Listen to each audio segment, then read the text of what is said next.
අම්මා කිව්වා ඔයා ෆෝන් එක ආන්සර් කරේ නැහැ කියලා. නංගි කිව්වා ඔයා එතන hina වෙලා හිටියා කියලා.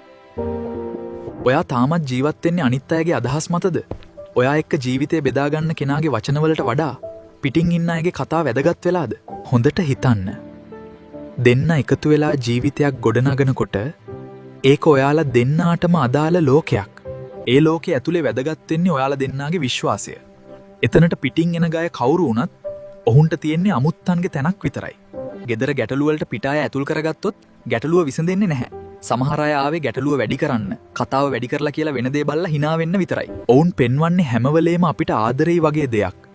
නමුත් ඇත්තටම ඔවුන්ට ඕනි දෙදෙනා අතරේ ප්‍රශ්න ඇති කරන්න විතරයි. බලන්නකෝ ඔයාට සලකන විදිහ.